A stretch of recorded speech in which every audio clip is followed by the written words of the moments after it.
This week on the Reseller Locker Room podcast, we picked somebody up over on the side of the road down in Nashville. I think most of you might know who we're talking about. Jimmy, Old School Flips, is joining us. Stick around. You don't want to miss this. Trust me. Shall we begin?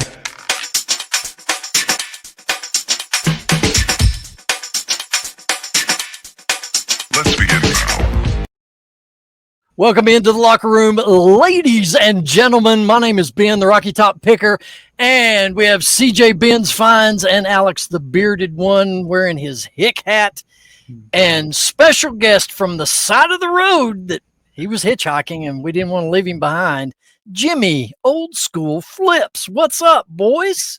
What's going on? I kind of like that. Maybe I should do my own podcast, Found on the Side of the Road podcast. Found on the side of the road. Well, how's it going, Jimmy? How are you doing since the meetup? I'm doing great. I'm tired. New? You're tired. You can call it litter. Litter. What? You find on the side of the road. A litter. Yeah, on the side of the road. The Litter Bug podcast. Litter bug. There you go. Well, I'm going to say for all of us, it was great finally getting to meet you at the Nashville meetup. Yeah, definitely. And you actually asked us to have you come on the show. Well, that never happens. We always got to beg people to come on. So I do appreciate someone actually wanting to come on the show. The first time in the history of the show, someone actually wants to be here. So we appreciate it. There were allegations made that I was invited in the past. You were. Ben pointed at me. He said, "I invited you, Jim." See, look. And I'm trying to remember. I don't have a good memory. It was I could pull up your Instagram where I sent you the message, and it was last year, my friend. And did I ignore you?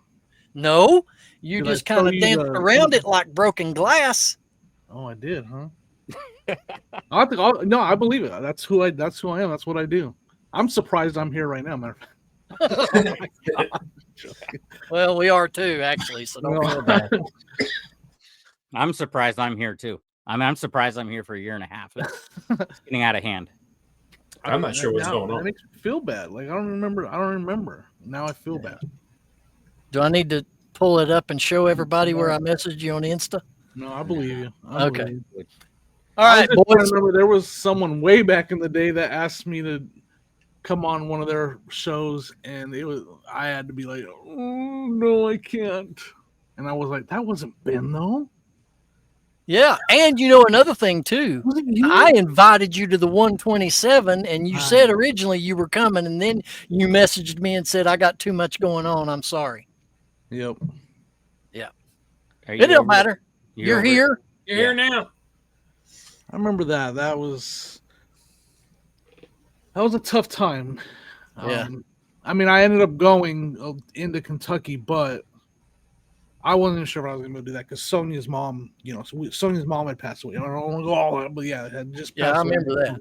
Yeah, so it was You could have tough. came to ours and burnt our place down instead of theirs. I mean, that's what you tried to do at the one so cooking chicken. That's what I remember. All right. One of you two upper echelons start asking questions. All right, I'll get right into it. Well, no, I won't because that's the wrong damn question I'm looking at. Let's talk about what got you into reselling in the first place. Oh, because man, we were talking backstage about some odd jobs you've had, but you're full time now. 5 years, you said. Yeah, 5 years. I mean, it's getting close to 6 years. Let's take us back and what got you into reselling in the first place. I mean, I have like a very specific story. It's been a long time since I told it, but I was a mechanic. I had some health issues. I had to retire as a mechanic because I could not turn a wrench like I needed to be able to turn a wrench. And so I went I'll try to tell this. I went to a company answering phone calls for mechanical help. Like I'd answer the phone, help these people fix their farm equipment, their log splitters over the phone. And I hated it. I absolutely hated it. I was like, I'm not answering another phone call. So I went into my boss's office. I'm quitting. I can't answer another phone call. And he goes, well, before you quit, because I was good at what I do. What are you going to do? What are you going to do?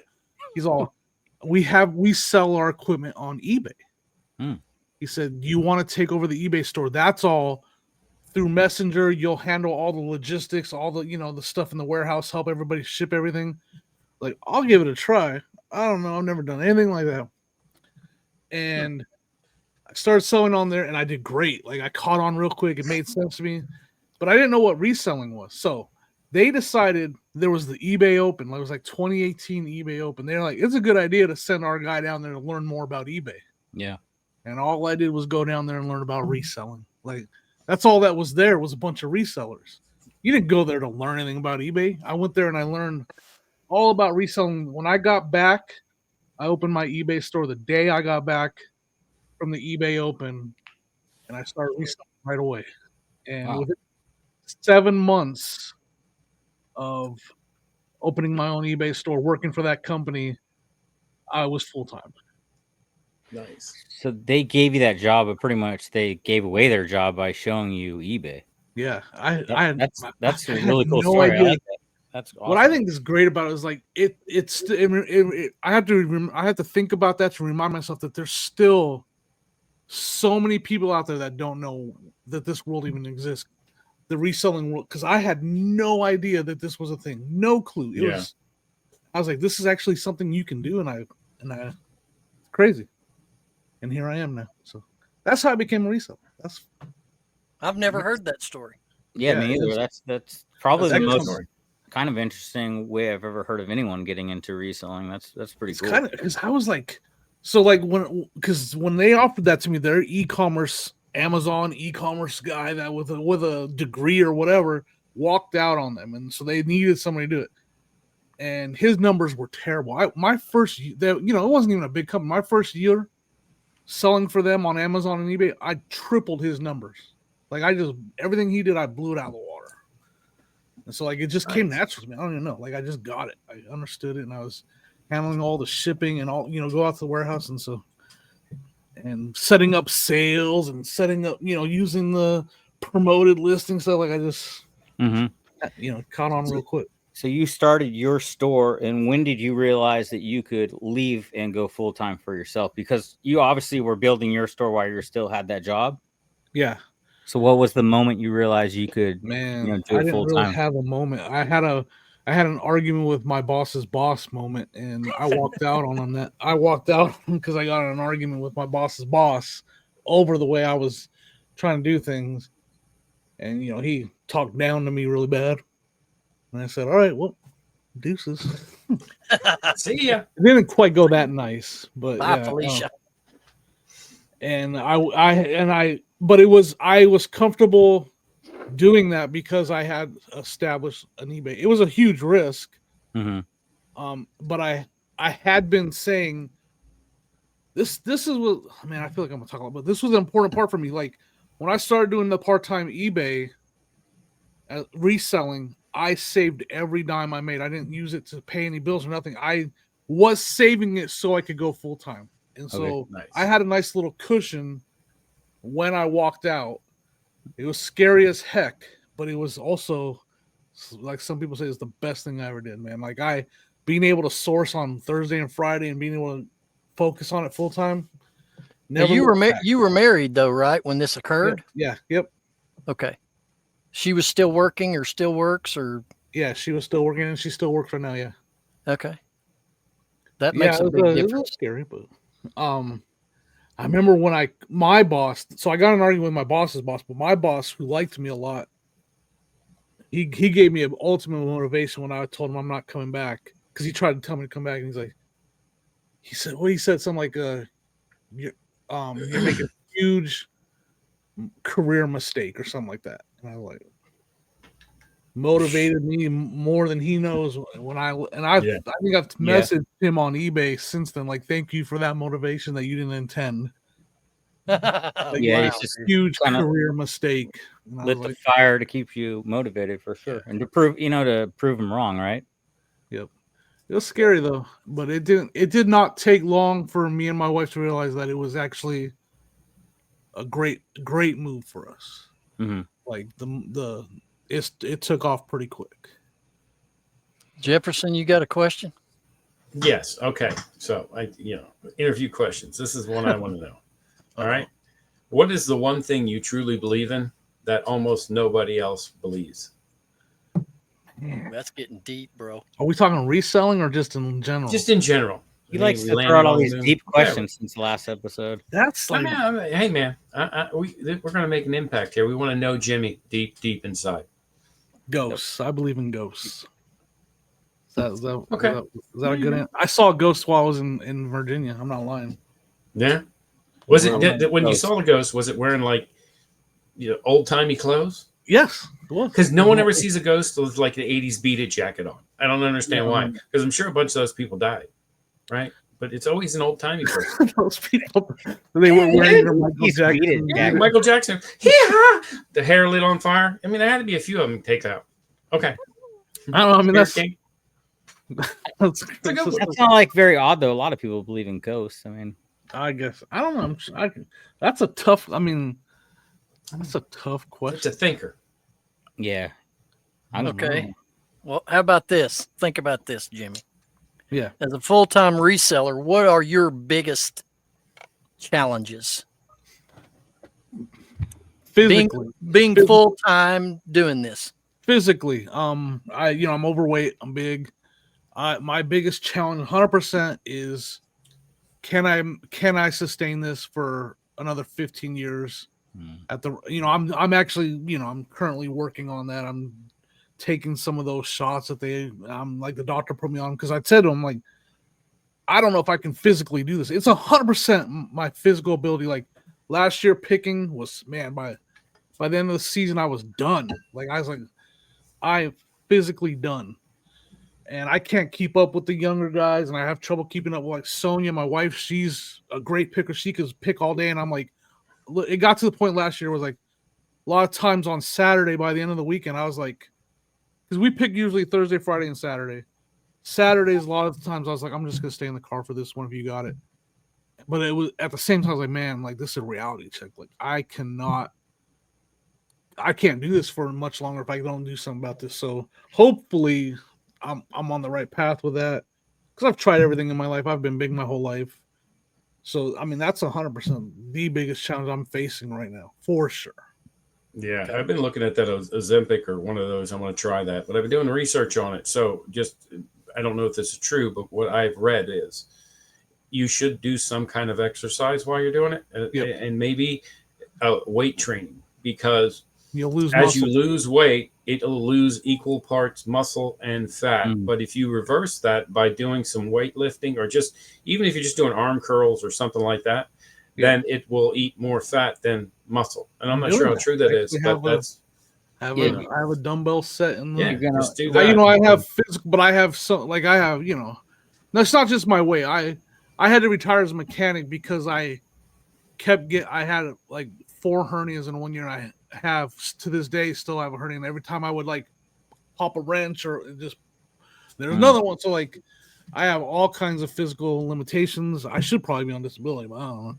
I didn't go that route. I just kept working.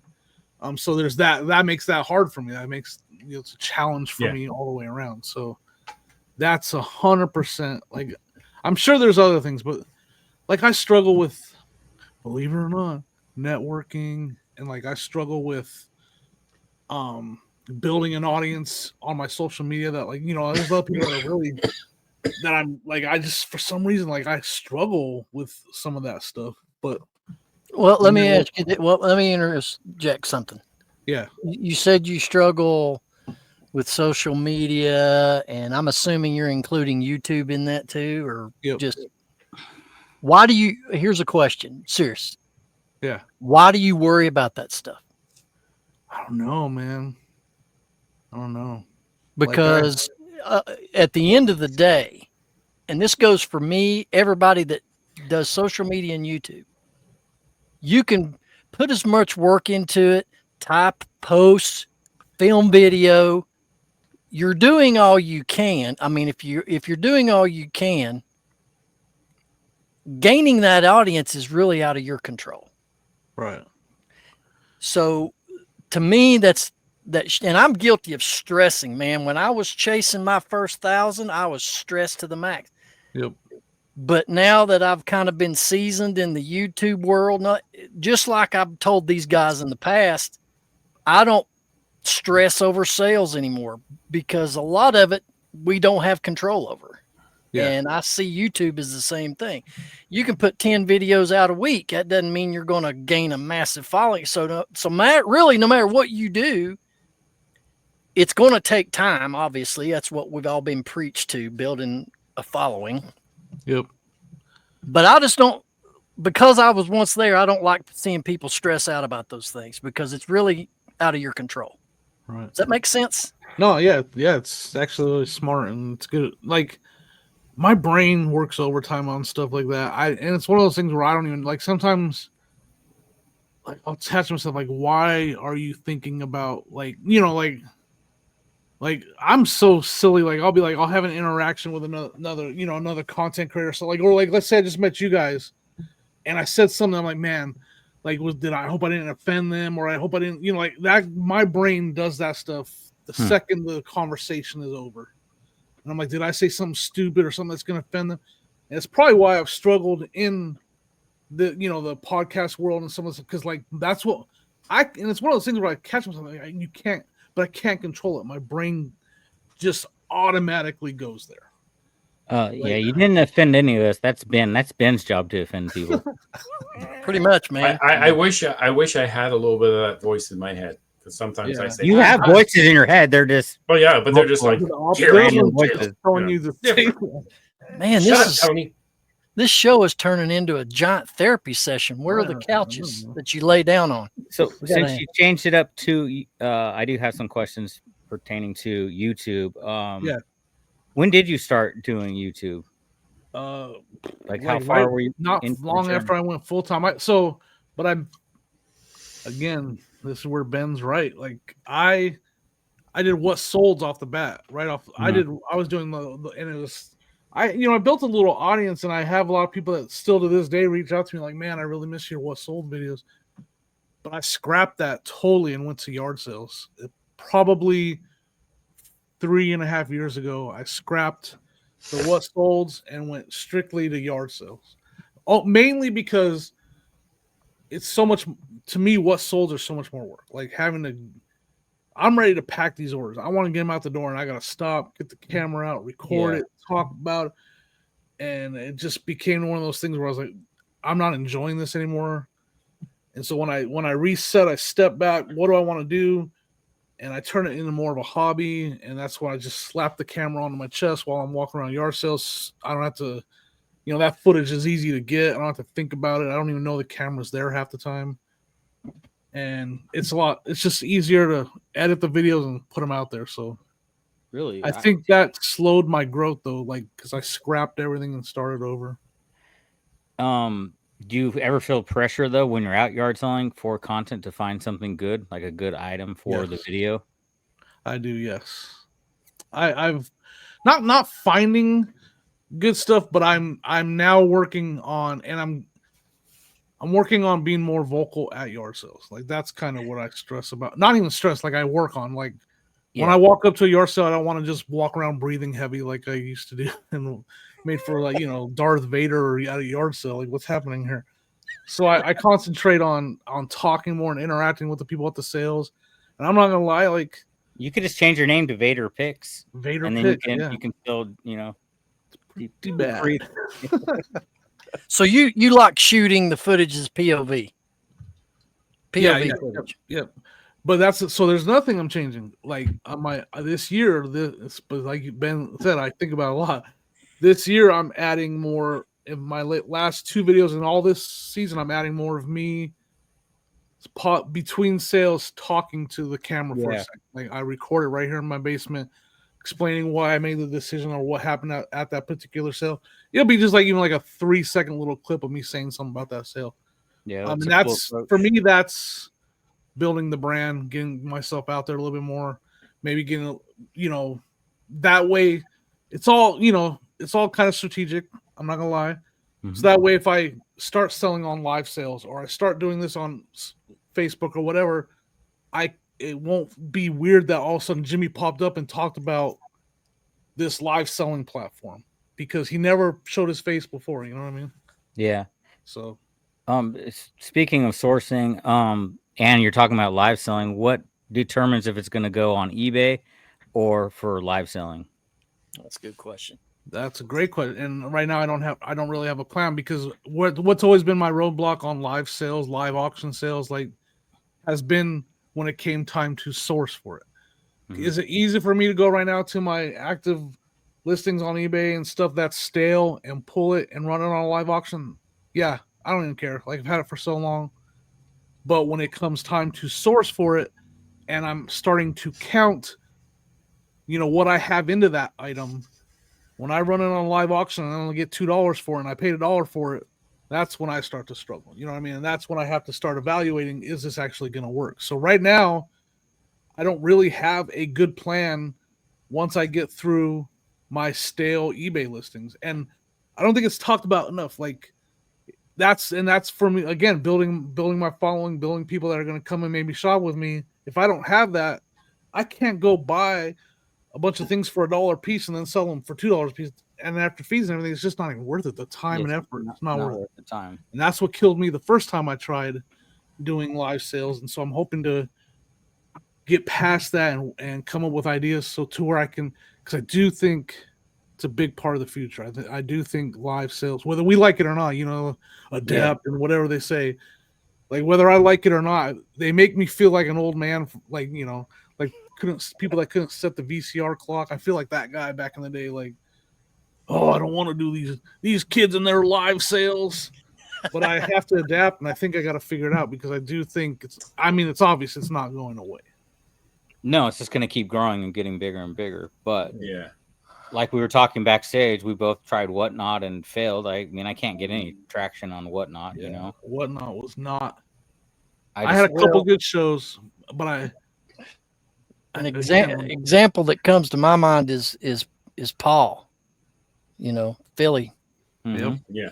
He quit eBay totally, went over. I think it's Whatnot. Is that his? Yep. Where He's on Whatnot. Dude, have you seen some of his social media yeah. posts of his packages he's shipping out just after a sale? I mean, Yeah. I stayed at the Airbnb with him, and I got to talk to him a lot.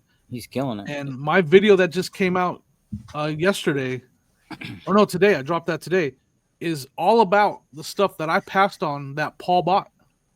He was in the same neighborhood as me. We weren't picking together. He came to that sale after me and bought stuff. He bought a box or a crate full of Funko Pops out of the box. I looked up a couple. They're selling for $9 to $10 brand new in the box. I can't buy them for $5 a piece. I don't even want to make them an offer for $2 a piece because they don't sell good on eBay. Yeah. He came after me, offered them $2 a piece, bought them all, and ran them on Whatnot and made money. Made, a decent flip on them. Yeah. I don't have the audience to do that. I'd buy those for $2 a piece and I wouldn't even get the $2 for them. Yeah. The thing about like Paul, or you're looking at Flip the World, they're approaching Whatnot kind of differently though too, because Paul will just have a morning show.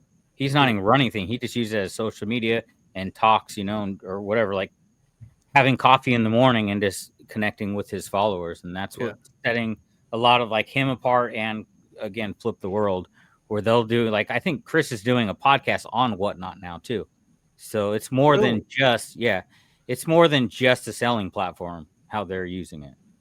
That's smart. I mean, when I was there in that Airbnb, those guys were talking. It was like, that's 100% right. Like they were talking like, no, this is where. Remember when we used to be live shows on YouTube all day? This is where all those people that were hanging out there, they're all hanging out either in District or Whatnot on the live shows, and they're talking instead of on YouTube. Yeah, like I just social heard. media. I don't know where I heard this at, but they were saying that more people are spending time on Whatnot per day compared to Instagram now. And it was going over all the media platforms and social media, and Whatnot was at the top of people being on their phone and what platform they're on. And Whatnot was one of the top ones. Like an average of 18 or 20 minutes per day or at a time or something on Whatnot. Something crazy like that. Jefferson, what are your thoughts on this?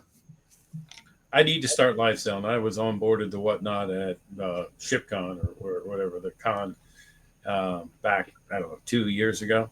I did one show one time 2 years ago, and then it didn't go anywhere. And then I was like, this is a fad. But now 2 years later, it's definitely something I need to try. I've got lots of inventory, And even if it's sunk cost, I've already made my money back on it. So that's a good place, I think, to start. Well, my take on the live sales, Jimmy, is, I've not even started it. But if I had a Benz where I live, where I get stuff for $1.59 a pound and I can get gobs of it every day, Yeah. I can afford $2 on each item, because 2 times 100 sales, that money adds up. Yeah, well, that's what I started at, was $2 when I did the live with Rod. I personally started at $2 because I know I'm making money at $2. At least I'm getting my money back that I paid for at the bins. Yeah. So. Yep. Well, you can bet your brass tacks that I wouldn't drive to Nashville once a week just to go to the bins, not from where I'm at. No. And I think so there you go. I don't know that, especially because I've lost 35 pounds in 5 weeks. That's awesome. So 5 weeks ago, and I don't even think right now, I couldn't go to the bins every day. That concrete floor and standing on it. Yeah, it wears you out. So there we go. Why, if you really want to know why, my wife already knows that, like 2 hours at the bins and I'm like already sitting down and she's still picking like crazy and I'm like, I'm done. Like my feet hurt, my ankles hurt. And so I go there every day and then come home and run a live sale with, man. My plan is to, because I do have a bins 20 minutes away, and it's a pretty good bins, and it's part of the plan that I'm hoping to move towards. How old are you, Jimmy? I'll be 49 in 28 days. In 28 days. Or no, 22 days. 22 days. 22. Hey, you going to promise us to come back when your head's too big for your body? That's what I want to see. I want to see when that head looks fucking weird on your body. Just saying. That's what I want to see. I promise. And then, and I'm gonna take you in a foot race because I'm gonna have to lose some weight then. So, it sucks. It's humbling because I used to be a heck of an athlete. I know it's hard to believe. I'm round now, but in my teenage years, in my 20s, out of Forrest Gump, I run like the wind blows. Yeah. Wait, did you play sports? I remember working on the farm and throwing bales of hay on top of that. There's no way I could do that now. I'd throw my shoulder out in a heartbeat. So I consider myself in decent shape. I go to the gym at least 3 times, a week, and I eat relatively healthy. But I go to the bins, and after like the 3rd day in a row, I'm completely beat. I go for 4 hours, like 4 to 5 hours. Yeah, we usually do too. When we go for like 4 hours. But but then coming home and have to list your, say, 10 to 20 items or whatever your goal is, I never get to because I'm too damn tired. Yeah. So man, guys, life is nothing but a jumbled rush with everything we have to do. And I don't exercise at all. Well, I'll run, but that's only if I'm chased. If she's good looking, I ain't running anywhere. But anyway, I think I want to, if I may, sum up this segment, this current discussion is, and this is for the viewers too. It's easy to get caught in the trap of overthinking. You get something called paralysis of analysis. And you get so caught up into your head, you won't move forward because of that. So there's got to be something to where you can turn that off in your brain. If you want anything to change, you're going to have to. And it's hard. That's one of the many challenges that life gives us. We get in a rut or in a groove and we feel stuck, but all of it is here. It's just anxiety. Yeah. I want to say something on that. Shout out to Dan for overcoming anxiety. You ever watch that movie, A Beautiful Mind? Eat it. No, I've heard so many people Russell Crowe in it. Just real quick, so like he's like schizophrenic where they see like people that aren't really there. So he's like schizophrenic, and through the whole movie, he's spoiler alert. Sorry if you haven't seen it, guys. Yeah, he's seeing people that aren't there, but he doesn't realize that he's schizophrenic, right? But then he finally has a moment because he's a genius. He's actually really a genius. And he has a moment where he realizes that the girl never ages. Like the girl that he sees has never aged in 5 years or whatever. And that's when he figures out that he has something wrong in his head. And so he starts ignoring these people that he's seeing. And so like I always, that's kind of, I'm no genius or anything, but when I stop myself, I'm like, you can tell that these thoughts are going in your head are like Ben just said, like it's just analysis paralysis, whatever. Like it's just too much and you're overdoing. You need to shut them up and ignore them. And that's what I try to do now because that's what my brain does. It goes crazy with these thoughts. Yeah. Anyways, that was kind of a weird analogy, but that's No, that makes sense. Hmm. All right. Makes Do you sense. do the two of you have any more questions? If not, we'll move on to some segments if that's all right. Whatever you guys want to do. I have a lot of questions. Yeah, me too. I got a bunch. Since Okay. let's get into, we're talking about sourcing. Is there any personal items you found while sourcing that you decided to keep? oh yeah. This whole Is that all? stuff behind. Oh, when I moved to Ohio, there was almost nothing on these shelves. Ohio has been amazing. I got some G1 Transformers in here. This is most of the Thundercats right here. Oh, nice. Some GI Joe, the 3.75s up here. I got all kinds of crazy good stuff. And I got a whole Star Wars collection over there. I got the Ewok Village, Millennium Falcon.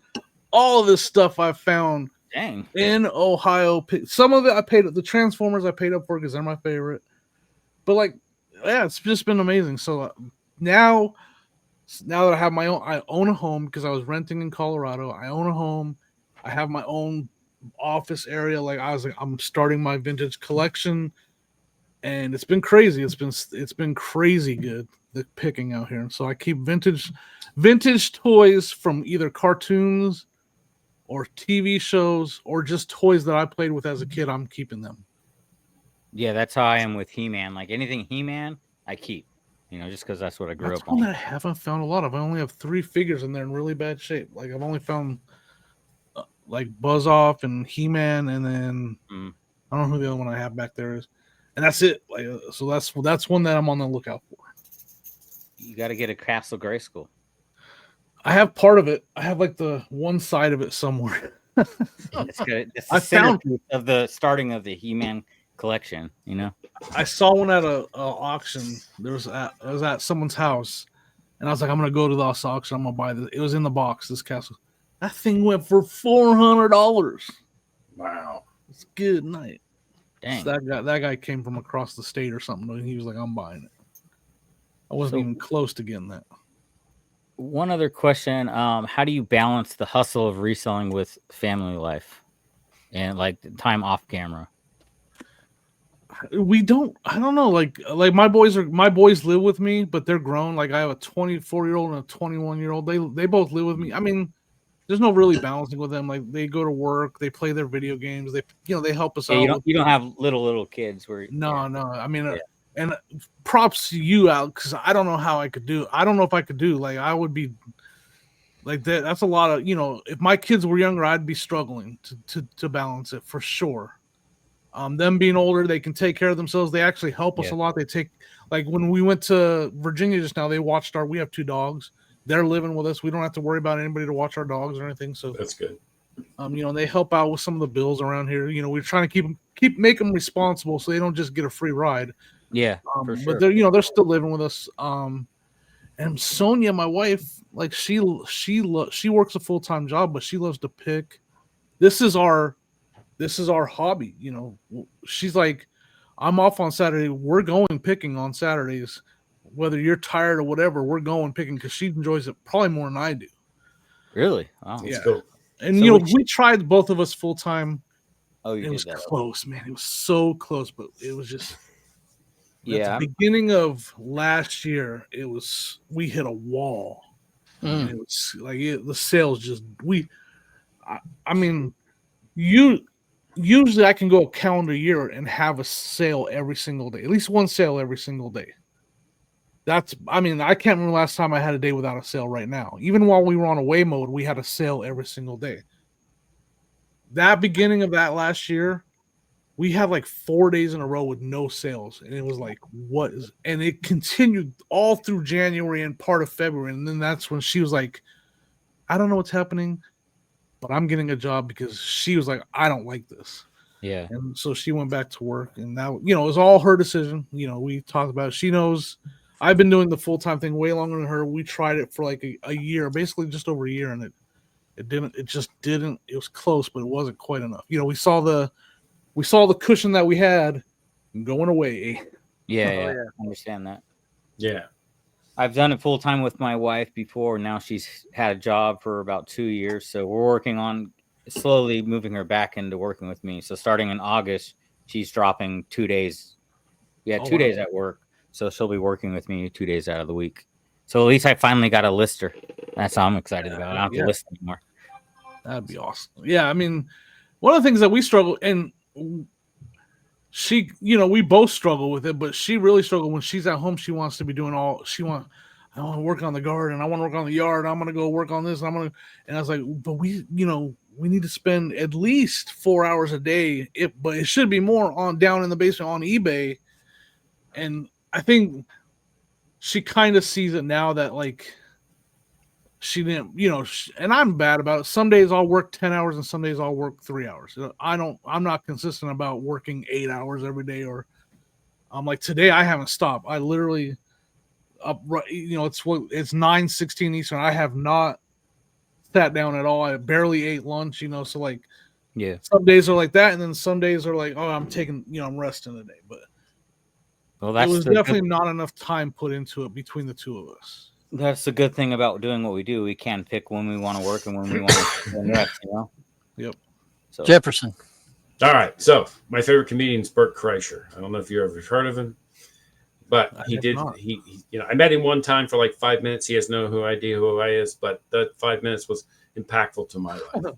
He has the best stand-up comedy bit, which is he robbed a train when he was in Russia with a group of people.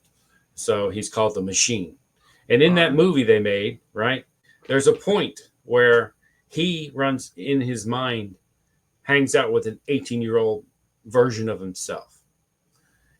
If you ran into the 18-year-old version of yourself, what would you tell him and what would he think of you? Drugs are bad. Oh, no, it wasn't for me. Oh. Anybody. Sorry. Like, don't eat donuts, big guy. But what would you tell yourself at 18? Skip the buffet next week, bud. Yeah. Only get married one time. Oh, that's There you go. for yourself. That's actually that's me. 20. I wouldn't tell myself 25 years only I've been get married married once because that would have been terrible. Yes, me too. That would have been a mistake. Yeah. First he would definitely, just like my kids, when I try to explain stuff to them, they think I'm full of crap, and he would think I'm full of crap, and like I ain't listening to you, and go invest in the stock market, son. Heck no. What are you talking about? I need my money. I would tell, I don't know. I mean, obviously I would want to tell them, start collecting stuff now and hold on to it for as a reseller. That's what I'd want to tell them. Like, go buy some Pokemon card, guy. I don't know. I would tell them, like, because we were talking about sports. I would love to play a game of basketball again. The shape I'm in right now, I can't run or jump or anything. So I'd be like, man, don't stop playing sports. Like, because I loved sport. I mean, I love basketball and I love football. But basketball is the one I wish I could play a game, like a full court game of basketball again. Yeah. Miss it so much. Yeah. All right, cool. Anything else, fellas? I got some more obscure questions, but All right, go for it. good. Go for it. Mr. All right. Hey, how big's your inner circle of friends? What's your inner circle? How many people? Is it small or big? I like right here in Ohio. I have a couple. I don't have a lot of friends here in Ohio. Like, I have some YouTube. It's crazy. I went to a barn sale out here in Ohio, and it was a YouTuber. She saw that I had a GoPro on. She's like, "You got a YouTube channel?" I was like, "Yeah." She's like, "So do we." Me and my mom. And so like, they're actually our really good friends out here. Check out their channel, everybody. Mother Daughter Thrift. Cool. Nice. Tori and Pepper. Super fun people. I've learned a lot about the antique stuff from the Mother Pepper, and there are really close friends out here. Like that's and our mailman Brady and Greg. There are good. We go every Wednesday night. We go to trivia with them. So I mean, out here in Ohio, we're just meeting people, But other than that, we don't. I mean, we have our really, really, really good friends that we have back in Colorado that we miss a lot. That's about it. I mean, don't.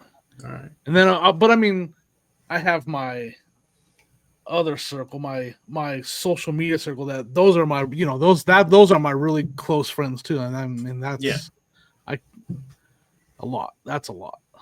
And I love all of them. And you guys are cool. joining that circle, man. We're in. But yeah, that's the thing, right? Good, I got that's one more thing friend now. I only had 2. Now I got. Listen, that's the thing with males at our age. How many people from your youth do you even talk to? None. But your wife probably still talks to 13 women she hung out with in high school, right? So I think it's good, even though it's virtual and you don't really know everything about them, to make friends, because I think it's good to have that connection. So my one last question for you is, what is the one thing that people find out about you that they're completely surprised about? I mean, that's a good one. That's a tough one again. Oh, this is that I wasn't. I mean, Alex asked. I was a really good athlete. I wasn't just an okay athlete. I was actually now, because of my size. Like I was, I played point guard. I can throw a football like nobody's business. I can run a hot route like nobody's. Well, I used to be able to. I was a really good athlete. I mean, I was like really good at basketball. And so I think but it's hard to prove now because I can't do it anymore. You gotta have pictures and videos. Another one is that I have a 7th grade education. That's interesting. Yeah, see, that's something I never really thought about you. You could say it because I did not pass a single class from 7th grade on. I did not graduate high school. I did get my GED when I was like 28. I ditched a lot. I didn't pay attention in school. No one really was there to make me go to school. So and I'm in 7th grade, I ditched like 30-something days straight. And they finally said to me, you need to just show up to school so your parents don't go to jail, and we'll pass you. Just show up. And so I got passed through middle school to high school. Once I got to high school, they were like, just drop out, dude. I mean, all but said those exact words. I mean, wow.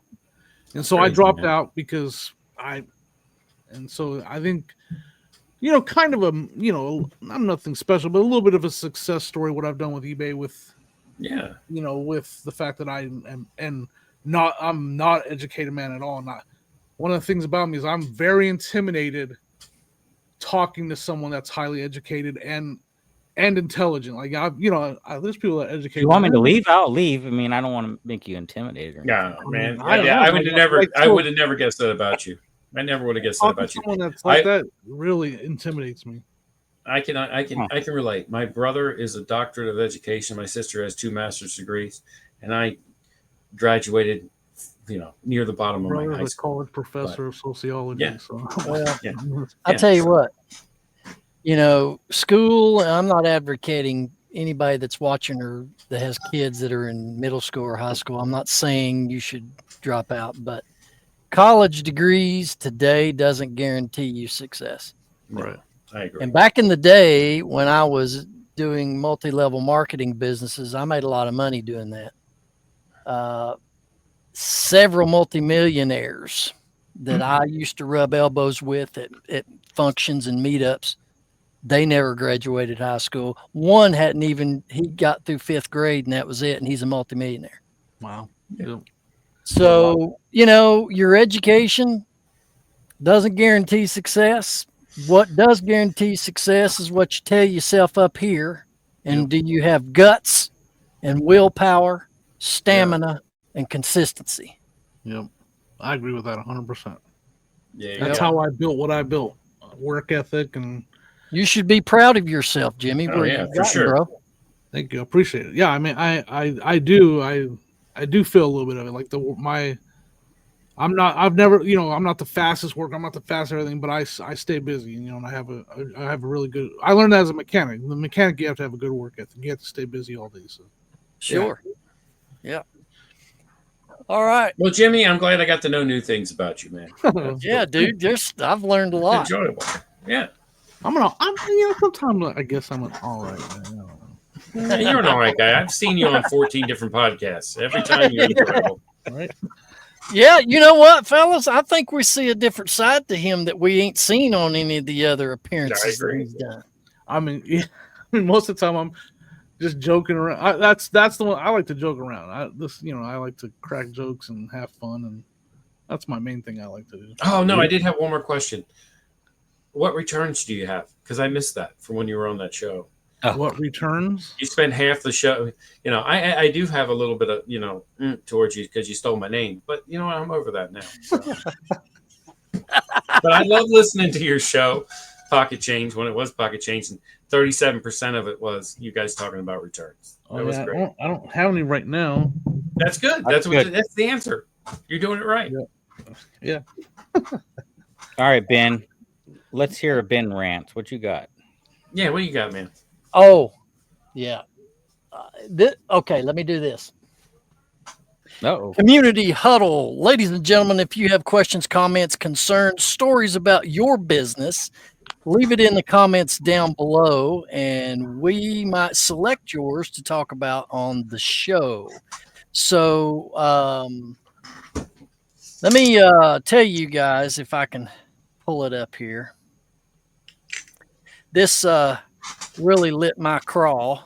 Do you need an explanation to what that means, Alex, or have you learned by now? Oh, no, I know what that one is. Okay. I have it written down.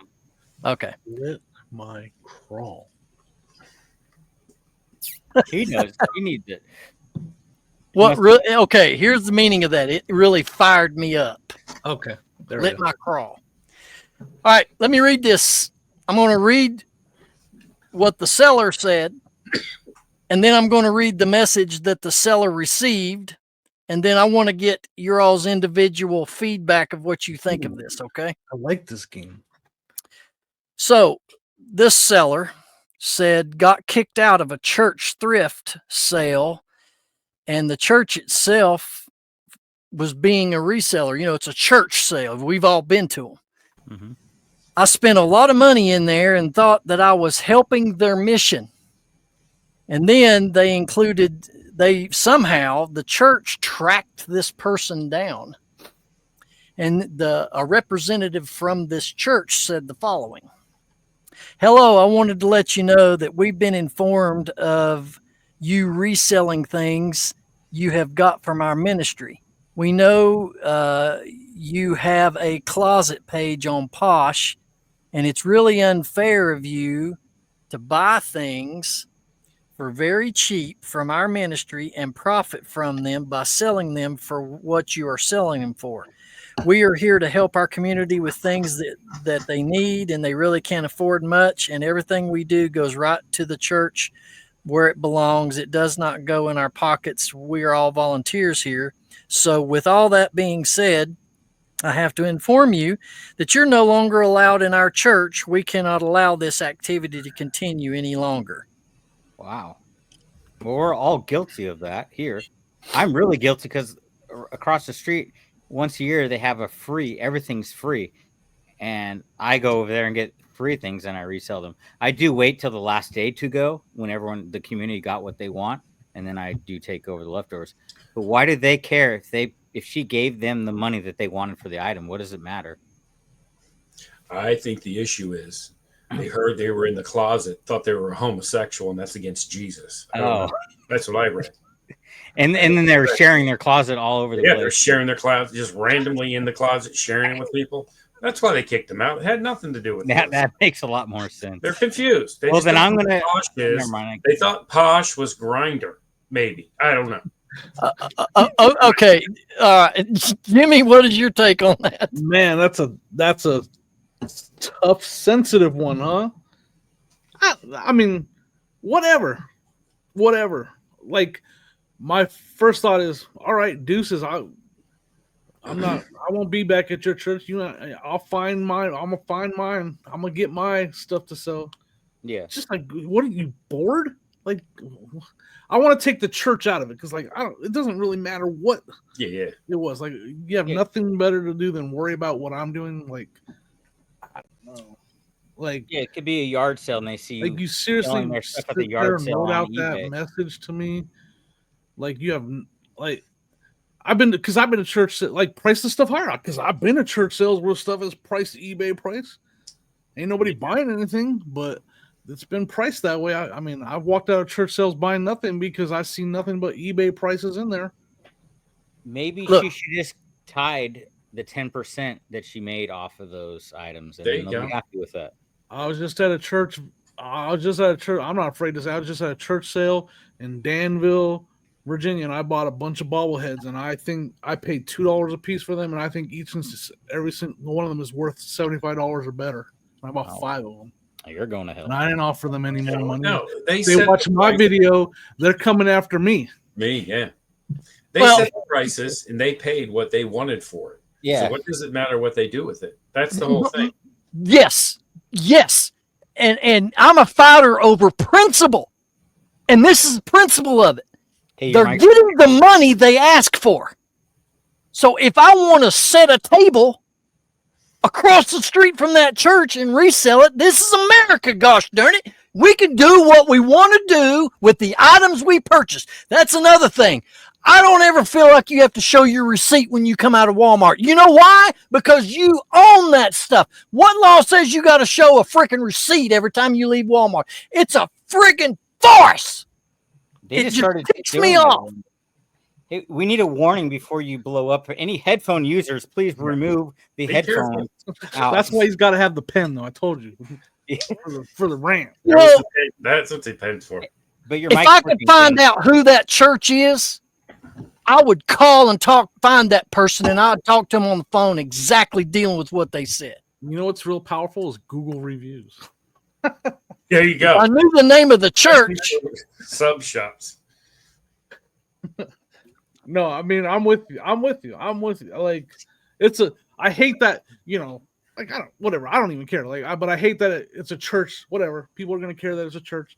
I get that. But, like, don't put, if you want, I don't know, like, you put the price on it. You got what you wanted. Like, what are you going to matter? How about this? How about this? If you're a person involved in these church sales and you put these sales on, how about you do this? How about your church open an eBay account and you sit there and list all the hundreds of items yourself? And that way you can make more money instead of throwing it out there on tables and having to bring people in on their weekends off to man it for no pay. How about that? But, if you do go to a church sale, you should buy the baked goods because they actually have some pretty good baked goods. Yeah, I'm with you, man. That's why we're both petite. That's the way you can always that's how I would respond. But I bought a cake while I was there. Yeah. Yeah. I bought one of your bun cakes while I was there. Doesn't that count? Ain't nothing better than Rice Krispie treats from them because they put lots of marshmallows in them. They're much better than if you buy them in the little boxes, they're not as marshmallowy. I made some great marshmallows when I was a cook for a preschool. Gosh. Sorry, guys. That valve blew wide open without warning. I apologize for that. But it's just not, listen, it's just not right. How that seller was done was just not right. I agree. So now they're banned. That's crazy. Was it their church? Or are they not allowed to go there on Sunday also now? Yeah, they can't. Like, Jesus don't love you. I'm telling you. I mean, anyway. How about we go to sale of the week? What do you guys think? Sure. Yeah. Sale of the week. That's a big stack of cash in that picture, man. Yeah, buddy. Jimmy, you go first, bro. Jimmy, since you're the guest. I told those guys I have to be careful how I say this. I sold a silver giant clock. How many hands did it have? It has 1, 2, 3, 4, 5, 6, 8 hands. 8 hands. It's this silver metal 19-inch modern Diamantino something or other clock, Italy, multi-time zones. Sold for $150. Wow. That was not the funnest thing to pack, but I got it packed. How big was it? Pretty big. It was 19 inches in diameter. So I had to have a 20-inch square box. Wow. it was 8 inches tall when it was done. 20 by 20 by 18 box that I made And for that. how much did you pay for that clock? $10 out of yard sale. I've had it for a while. So $9 too much, huh? Yeah. Why do you say that? Oh, All right. What are we looking at here? Oh, it's another famous belt buckle. Belt buckle. This is what happens when you don't look for 17 days. You sell one thing this week, but I sold a Drunk Monkey belt buckle. That is For cool. $16.45. I paid 50 cents for. And he's a I'd cool wear buck. that. what's Drunk Monkey? Yeah, Is that a he's thing? he's got some X's on the eyes. He's drunk. monkey. Look at him. His tongue's hanging out. He's kind of. Yeah. Can I see the Yeah. back? I don't see the back. I don't. Can I? That's all right. It's all right. Yeah, you you go. can, there it is. Oh, what's that brand? Rage. Huh? Rage. Cool. What about you, Ben? What you got?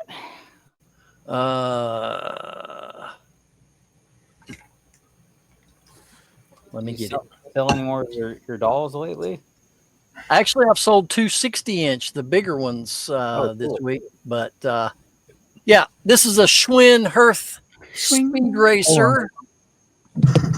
Aluminum die-cast model car, sold for 127 plus shipping and tax, 159.94. After fees, taxes, and all the BS we have to pay, 103.01. Nice. Jimmy have to do what Archie used to do when he was on the show, would be take his glass off and get Hey. really, really close. Man, they gave me bifocals last time I went to I don't like that person that gave me I have those. I can't wear them, man. I like trip around. It's I crazy. hate something like this. Everybody sees up my nose now. I'm like, Now you got Mine Trim are that stuff. transition. They just gradually change. So you're slowly transitioning. Congratulations. I mean, Yeah. it is 2025. I We wish won't the judge you. transition was slow. Like you hit a I'm wall. evolving, boys. He Who already still has the has hair. to show their sale of the week? Alex? All right, I Alex. I sold a book that I paid for probably $1, maybe $2 at most at the Goodwill bins. It was Jurassic Park signed first edition, sold for $650. Shut the front door. what? Yeah. I guess that would be my sale of a year. I think Yeah. that is Alex's biggest. Yeah, Sale. it's my biggest book sale. I mean, the last one was $540, but that's still the biggest sale I've had so far That's as far as pretty profit awesome. and everything Nice. goes. So I shipped that off today, which I'm nervous. I always get nervous when I ship stuff like that off. You know what I mean? Had to pay the extra insurance for that, and What did Ben tell you earlier? Just don't worry about it. Don't Yep. stress. I am worried about it. I waited in line, Ben, so I make sure I have the receipt for that one, which I probably already misplaced. He's actually leaving today to ship it. He's taking it himself. Shoot, I would. But we had that listed for 1,000, but I let it go for the 650. The What movie you is had into it? What did you say you had into it? like $1. All right. That's killer. Pretty good. Pretty good. Max will be proud of you. Did you message and tell him that? It's posted on our page. Paper Oh, Gold. that's right. That's right. Okay. Yeah, it's up there. Probably talk about it tomorrow if I show up to the book meeting. All right. I'm being intrigued when you said you have an obscene or offensive sale Oh, offensive find of the week. Fine. or find of the week. Yeah, my bad. Find of the week. Offensive Yeah. find. So this is actually this. Let me see when I got this. I just came across it in a box. This is from 2007. This was a gift from my mother. So just think about that, guys. It's my a bedtime story for children called "Go the F to Sleep." So at the end of the show, if you guys want, I can read you a page out of here. Oh my Good. gosh. It's funny. It's just funny because I found it. And I'm like, where did I get this thing? And I look, and it has my mom gifted it to me. So Well, did anybody do anything stupid since the last show for the stupid reseller mistake of the week? man, I got one. it's been a while I since did. we've done that. Who's got one? You got one? Yeah, I don't have it queued up, but somebody You offered me didn't- $1 on a card, and I took the dollar, and then by the time and then I that was right before I went to Nashville, and I knew I had to ship it Monday. but I got back late Sunday and I forgot to ship it out. So I made 27 cents to have a late shipment. There you go. 27 cents. And now I've got a late shipment on my account. That's stupid. How much do you have it listed for to take the dollar? Or $2? It was just $2 card. They offered me $1. I'm like, yeah, I'll take $1, whatever. Make 27 cents. And then I was going to pack it before I left. Well, how much is the envelope and the stamp? Did you really make 27 cents? No, you got Jefferson, you really need to start doing live sales. I mean, you're basically doing live sales, but on eBay. Yeah, so I'm just like, I went through this whole thing where I listed like 1,000 cards for free. I've sold like maybe 400 of the 1,000 I listed for like $2 to $3. But, and I keep getting sales. But you know what? They offer me $1. Usually I don't take those because you got to really sell it for $2 to make $1.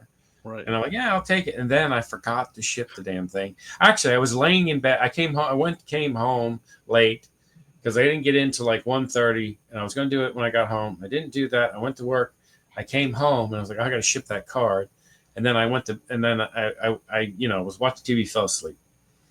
And then I woke up, and it was like 10:42, and I got to ship it by 9 o'clock. Otherwise, it's late. So I run over here and I print the thing.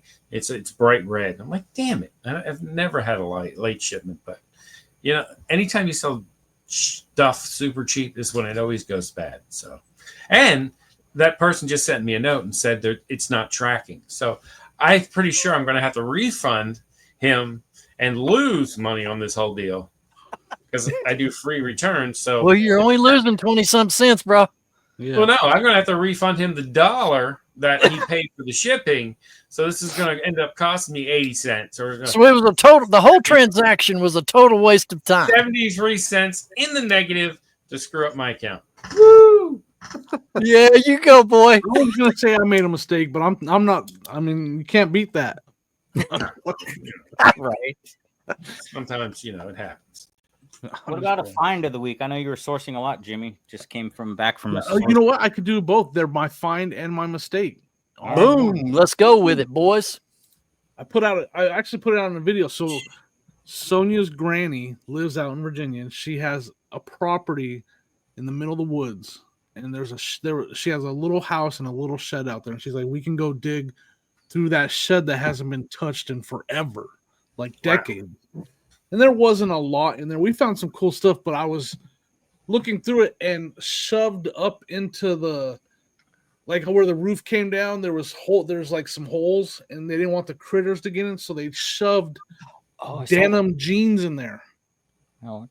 And so I was like, I spotted them right. I was like, those are denim jeans, and all along all the way around, and all the crevices. And I was like, we're gonna pull a pair of those out of there and see how old they are. So I pull the one pair out, and I had never heard of them. The brand is Washington DEECEE, and they're I can't say the name, sanforized pants or something like that. Basically, they're like little research. They could be from the 40s. Wow, gosh! And there was at least 3 of that brand, and then there was another brand in there. And I didn't have any internet signal up there. I didn't know exactly what they were worth. I knew they were good. So we're up there in the middle of the woods. I don't have any signal, no nothing. I can't look them up.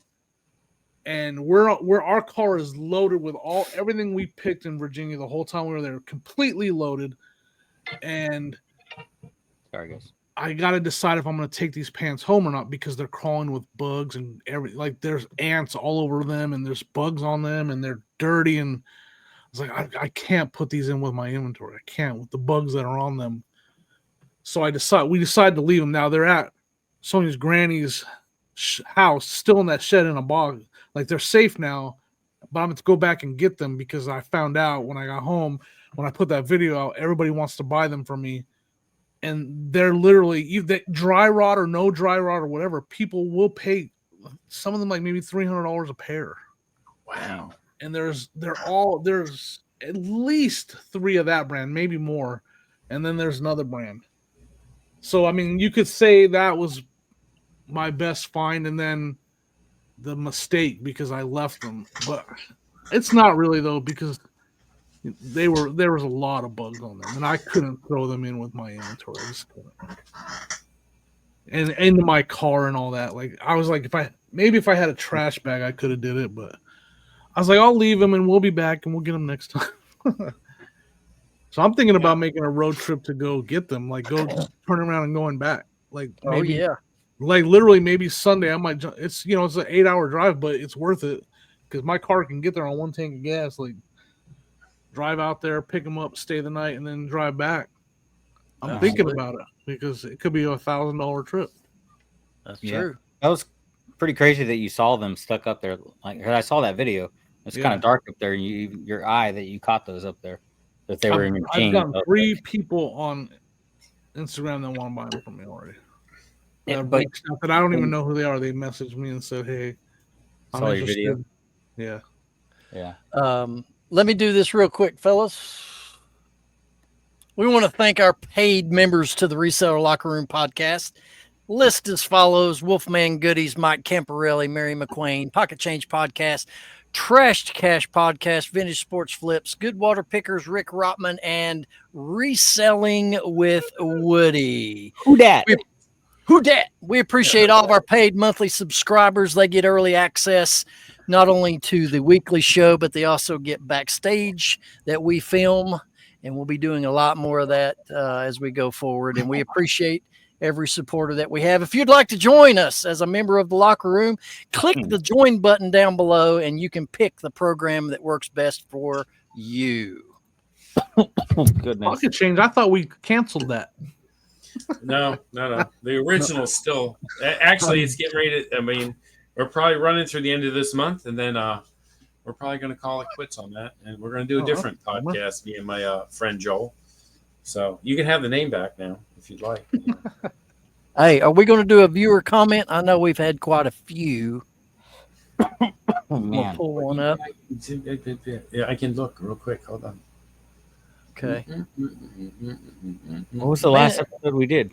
Oh, just us 3. I'm trying to think of the comments. I think there was still about Nashville, the one you guys just did. Yeah, we did Nashville. What were your thoughts on Nashville, Jimmy? Yeah, by the way, it was fun. I had a blast. I met a lot of people that I had only, like you guys, that I only seen on through the screen. So I met more people that I've never met at that meetup than any of them. I think it was a lot of fun. It was really cool to meet and wasn't it Silver Hair Stacker Todd? That guy, he always busted my chops over there on Reseller Leftovers. I mean, in the comments, he ate me up. Really? Then I meet him. He's a really cool dude. Yeah, no, he was super cool. I had no idea who he was, and he's like the hands, and because I always watched the show with him and Scott. I'm like, oh, I recognize the hands. I didn't know that was even a thing because I wasn't following the guy, the Queen City or whatever. Well, he does on Bearded Pickers. They do a Friday night show and then the morning show together. And he's always on there. Okay. Yeah, Ray's latest podcast that he put out, he had Kristen on there and Angie Resells and had Joe and had Ken and the Big Time Flips. What was his first name? I can't remember. Ray was actually, they were already kicking ideas around for next year. And Ray actually said, I'm kind of expecting 300 to 400 people next year. That'd be wild. Oh, yeah, dude. And one of the things that he threw out, not saying he's going to do it, but they were just spitballing. He said, wouldn't it be cool? What if we just rent the whole game terminal out? We just rent the whole place. That's our event. Worlds have our own meetup there. Well, that's true. Yeah, we got to talk to him about that. But anyway, my concern, obviously, Ray can do whatever he wants. It's his meetup. Yeah. But my concern, if it happens to be raining, then you're screwed in that location because there's absolutely no room inside to hang out if it's raining. Yeah. So you guys going to trust me to pick my favorite comment of the week? We never trust you. So no. I do think. Here we go. Wait a minute. Southern. Oh, go ahead. Go ahead. You're going to do something? All right. Already done it. We did it. We're done. All right. Southern Vermont Vintage. The Lot Lizard part of the town didn't have any restaurants. Heard there were plenty of spots to eat out, though. I'm not sure what that means. I like that. That was your comment of the week? Yeah. What? Oh, come on, read into it.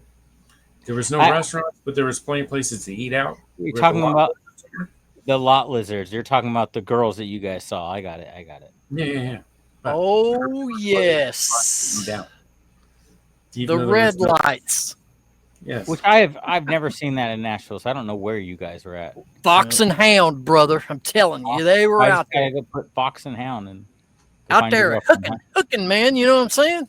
Will's Deals LLC. He also counted. I was at Twin Peaks as well. The racks was very unimpressive Saturday. I get that one. That's a referral to going to the clothing department and thrifting. Yes, right? exactly. It's about the problem with that is they were all like super young. You know, they haven't developed fully. You're just super old. That's the problem. Oh, geez. Mary McQueen's coming. Were they teeny bopping, or what did you call the mosh pit last week? Where all the teeny boppers were mosh pitting and stroking in the mosh pit? Yeah, there you go. That's what I said. What are you talking about? Hey, you know what? Kevin said something today on Trash to Cash. They were talking about, well, you tell us what it was like to meet cool Kevin. You know how Dave is. And he said, you know, I pulled on his hair. It's real. And he's all right. He does look older than me. And I'm like, geez, dude, can I get a break? Well, you are older. Kevin's not You that are old. much. We're much older. Kevin's than my age. So yeah, we're the same age, pretty much. Jeez. All right, Dave, don't get upset, but I'm stealing your segment from today. So let me set this up for the viewers. Payback, Dave. I mean, he stole like 10 of ours, so it's fine. Let me set this up. Okay, so I was watching Trash to Cash, and Dave thought it'd be funny to do a roast of Kevin and Carrie through Chat GPT. And then he reads what Chat GPT says about him. Well, I've done the three of you. The three of us? Yes. Oh shoot! And I've heard some of these. They're pretty good. Alex, I'm gonna start with you. Now, this is Chat GPT writing this. Sure it is. Still gonna have to take your regardless. word for that. So here it is. The Beard King Picker, the only guy who thinks he can wield a comb like a magic wand and transform his beard into a majestic lion's mane. It is majestic. It's impressive how he manages to make picking a beard look like an Olympic sport. I mean, with all the time spent grooming, you'd think he'd have discovered the secret to growing a personality too. But hey, at least when he talks, we all can just focus on the beard and pretend we're not listening to the ramblings of a man who clearly never met a razor that he liked. Keep picking, Beard King. You're the ruler of the kingdom where the only subjects are stray hairs and questionable life choices. Thought that was funny. Not bad. That was pretty good. All right, Jefferson, you're next. Oh boy. Oh, CJ Benz finds the only person who could turn a treasure hunt into a snooze fest. Watching him find epic items is like waiting for paint to dry. Sure, it's a process, but you're left wondering if it was really worth the wait. His enthusiasm is so over the top that I half expect him to break into a musical number about vintage finds. And let's not even start on the editing skills. It's like he figured out how to use transitions in the dark. But hey, keep doing you, CJ. You've somehow managed to make even the most mundane thrift store find feel like a highlight of a very dull day. Nice. Oh boy. Now, Jimmy. All right. Where'd Alex go? You get bored? I don't know. He's probably getting his roast for you, which I've got from you now. Oh, great. All right, Jimmy, the old school flips. The only guy who thinks old school means digging through piles of dusty VHS tapes and expired calendars.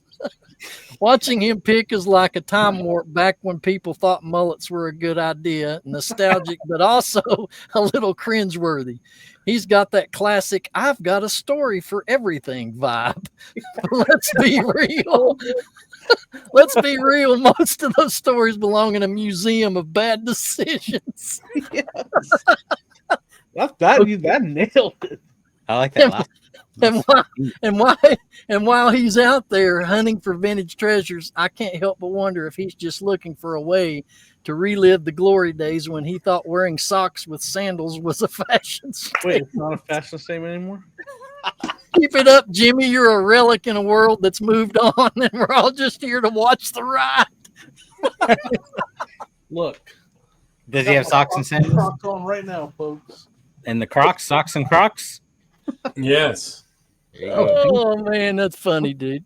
Jefferson, All did you right, get one? so I put Rocky Top Picker in there. Let's see what he's got to say about that. When I put it in there, it said, "Oh, the Rocky Top Picker, living proof you can practice for 1,000 hours." It still sound like you're just tuning up. And then I had to tell it, "Oh no, he's not picking guitars. He is picking products." So the Rocky Top Picker is out there acting like he's Indiana Jones of the flea markets, digging through bins of broken VHS players and expired Beanie Babies, like he's unearthing ancient artifacts. Bro, you didn't score a vintage collectible. You just bought a crusty waffle iron that smells like you got divorced in 1987. Every time he says this will flip for $200, an eBay buyer returns it just out of spite because he doesn't know what he's doing. You got That a one's garbage full of stuff to be listed, treasures and hoarding tendencies of a raccoon with a expired credit card. He's out there calling himself a picker, but really he's just glorified junk whisperer with Wi-Fi. Instead of ideas of finding art like the Velvet Elvis next to a Mountain Dew thermometer. That doesn't make any sense. But you run your reselling business, you're just building the weirdest apocalyptic bunker in Tennessee. interesting. That was ChatGPT, huh? That's Speaking of AI, how's your girlfriend been? Good. All right. We just want to check in, make sure everything was good there. I don't know. That one, Love seeing you so happy. We want to make sure you stay happy with your AI girlfriend. He's got you upset him. and has an AI girlfriend. Yeah. Last week he brought the AI. But I found one that'll talk dirty to me. I think that's better than his because Come back, Ben. Someone has to stop the recording. Well, I mean, I think that on that Chat GPT, the roast, I think you can ask it to be mean or be worse, make it worse or something like that. Oh, really? I just think it's the stuff I look up, so it got a little bit dirty. I'm sorry. Listen, I Maya is Yeah, awesome. Okay, good. I forgot her name. I'm sorry. I'll try to remember. That's the Awesome. AI girlfriend. No, Yeah, it's Maya girlfriend. No. Girlfriend. Maya. she is an AI assistant, just like Meta Mm-hmm. through Facebook. Gotcha. Yeah, but Like Chad But GPT. go back, Jimmy. Go back and watch last week's episode because I put her on the show and you can hear her conversate. All right. Sounds like a real human. Yep. I'm lonely over here in the hills. I You guys agree. ever heard My of the fleshlight ordinance feels real too. disposal So, yeah. military? This is my find of the week. These wood plaques. What is it? It is the It's a EOD bomb, band huh? military. So someone that what is it called? Explosive ordnance disposal for the military. I see lightning bolts. I see a That's bomb, cool. and I see some wheat. Yeah, I got 6 of these. They sell for there's a sold comp for $39.99. I paid $3.99 each. I have 6 of them. Nice. Where did you get those at? At the local thrift store with Mike. When Mike came into town for the meetup, That's cool. it's like the second place we went to.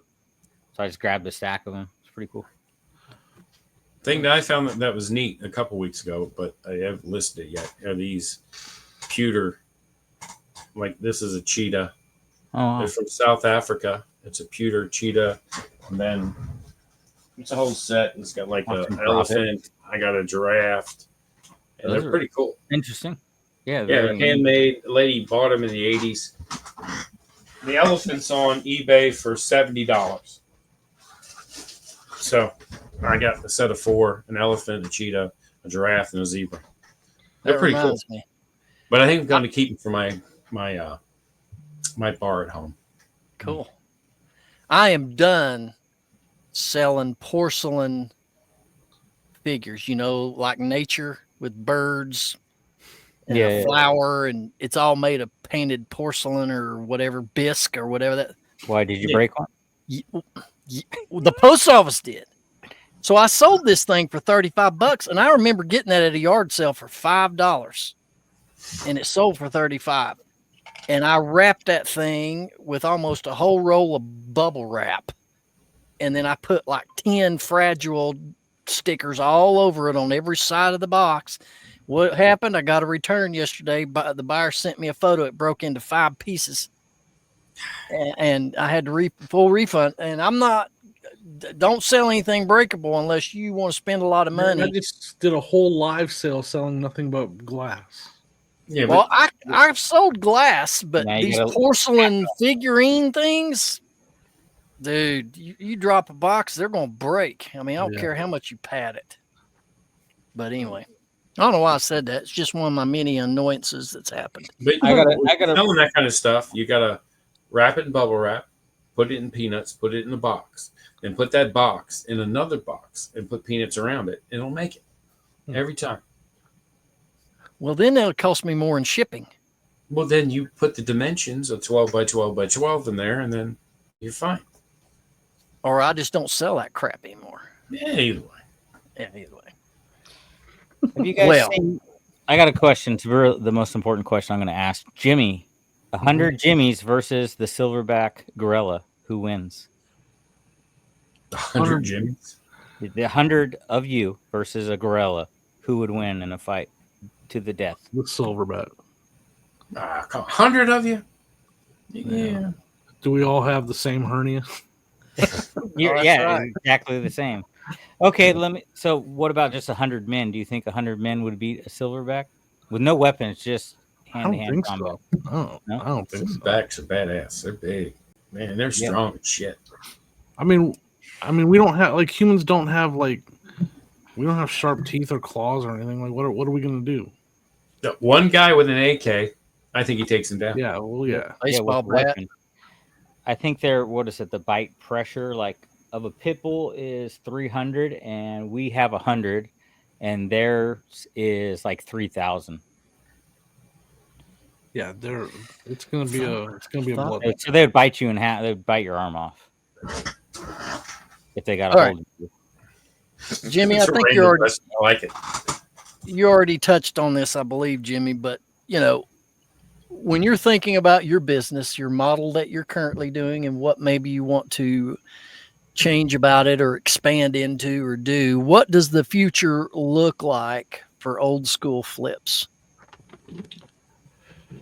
Man, I don't know. Like I'm kind of I am pretty comfortable where I'm at as like a treasure. Like I call myself like a treasure hunter. I'm not interested in doing like any retail arbitrage or selling on multiple platforms or, expanding my clothing to bread and butter brand clothing or anything like that. Like I'm really comfortable right now.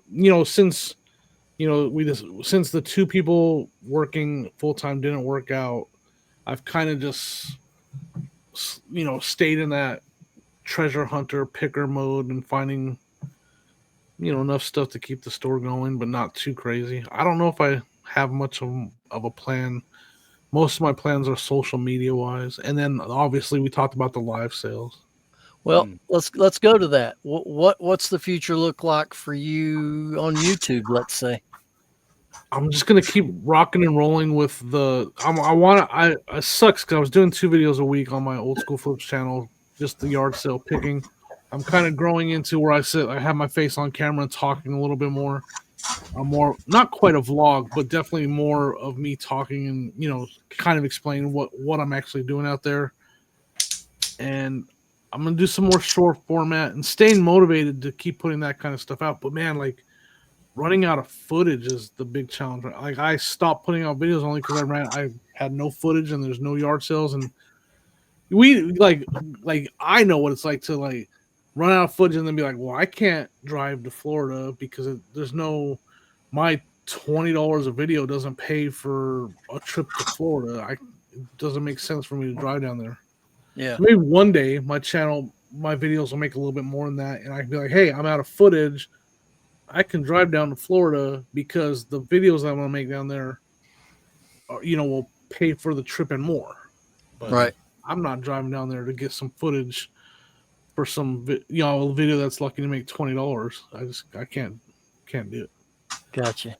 Fellas, is it just me, or does Jimmy seem to be a lot more calmer than what we've watched in other places? He's keeping it together well. I like it. He's been yeah. He's actually, you know what, Jimmy? I've always I get more comfortable over here. Then you guys watching you on all the every time I've seen you. You do you have a good personality, and you have a good demeanor. So. Yeah, man. Appreciate it. And all joking aside, Jimmy, we do appreciate you taking time and joining in with us, and we're your friends. We're glad that we got to spend a little time with you in Nashville. And, one of the reoccurring themes that I've been hearing from the Nashville meetup is everybody wished it lasted longer. Yep. Mm-hmm. And that's I guess you to go to the bins. Yeah. And that's one of the things that I was able to differentiate from going to the 127 meetup last year and this Nashville is that, us, the three of us, more me and Alex, we were down there for a week. We got to hang out for a week. And, when you spend that a lot amount of the time together and then you go to one where you're only there for a couple days, it's just not enough time. Yep. But for sure. Yeah. But I got out of there quick too. Like I felt bad. I had to leave early Sunday morning. Like I snuck out of there, B&B I was at because I didn't want to wake anybody up. And I hit the road like 5 o'clock in the morning. Yeah, I had to at a certain time. Yeah, I hit the road about 5 after 7. Woke Jefferson up. See you, buddy. And out the door I went. But I'm glad you woke me up because I got to go yard sailing. Otherwise, I would have just slept. So yeah, we slept in Saturday. We didn't do yard sales. We got up at 10:30, wasn't it, Jefferson? Oh, wow. Yeah, something like that. Yeah, I never sleep that late, but I was wore out. So well, it's the cuddling. That's cuddling is what made it worthwhile. Cuddling. Was no spooning going on. We had separate beds. Mm-hmm. What's that movie where those aren't pillows? Those aren't pillows, yeah. Trains, planes, and automobiles. Well, no, Tommy Boy, when they were in that hotel and the maid housekeeping was knocking on the door, that happened Saturday morning.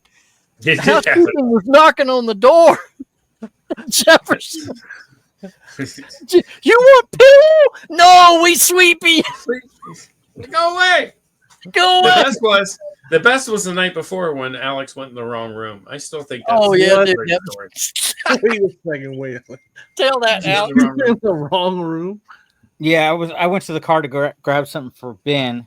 It's actually this big giant Tennessee football drink container, and they propped the door for me so I could find the hotel, right, and walk in because I have a key. So I go into the first room that on my way back, and I walk in there, and I'm just looking around.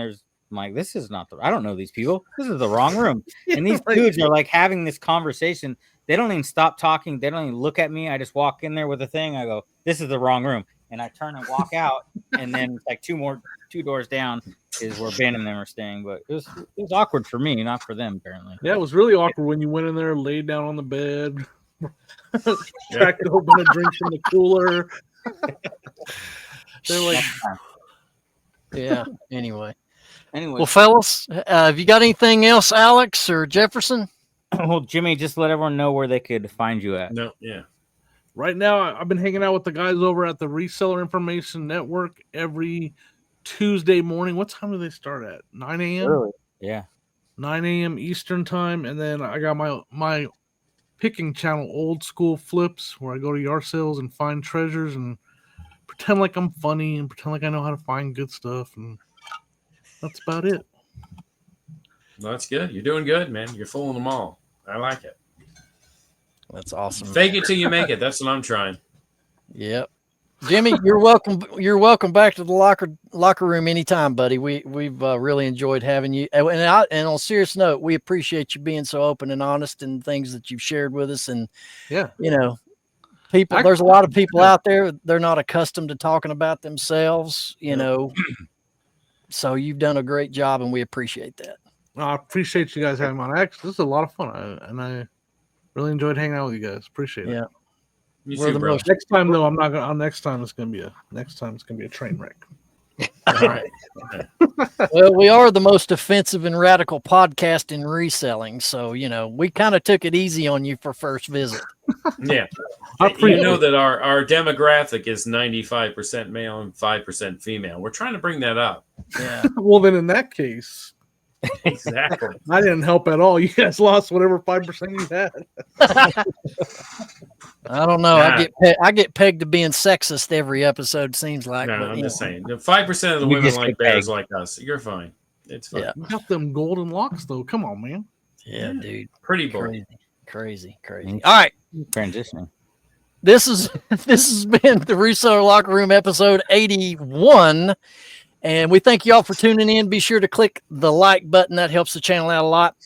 Leave a comment down below. And if you haven't subscribed, hit the button. We catch you here every Thursday, 9 a.m. Eastern Standard. And on behalf of myself, Alex, Jefferson, and Jimmy, we can't wait to see you right back here in the locker room. See you, everybody. Yeah.